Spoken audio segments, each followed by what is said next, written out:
We've just started the 2014 legislative session, and this is your second regular session as a legislator. How does this session look different as compared to last year, budget-wise?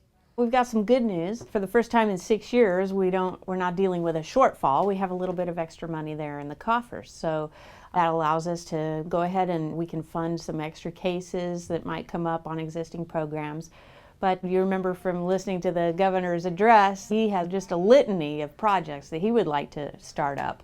And we do not have the money for those projects. In order to do any of those things, we would have to raise taxes. And you know I won't go for that. You've introduced legislation right out of the gate this year in the very fast 60-day session.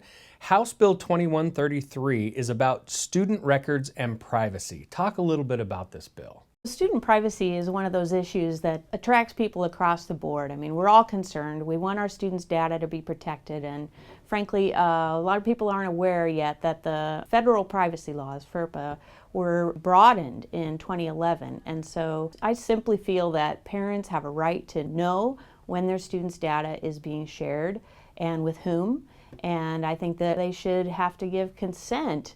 Consent should be required before that data is shared outside of, say, the school district or the Office of Superintendent of Public Instruction.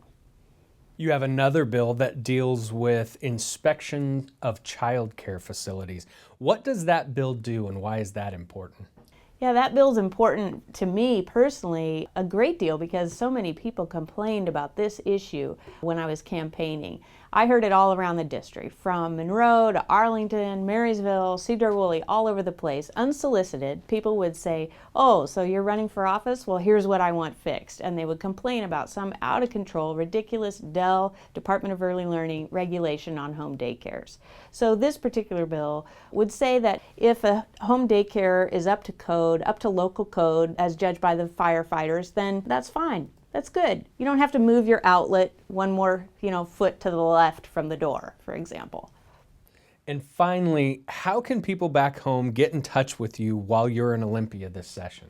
Yeah, well, there are a lot of ways you can stay in touch, and the best way, the most fun way, is if you make the trek down to Olympia. If you let us know ahead of time, we can have you on the calendar for a 15-minute meeting, or better yet, maybe even a whole hour for lunch, which would be super fun. I would love it if you could come down. I know it's a haul though, so you can also pick up the phone and call. There's a couple numbers to reach me at and send a message. And then you can also send an email, and you can check out my website. And on the website, I hope you'll check it out and sign up for our newsletter, and that'll also help you stay in touch with what I'm working on.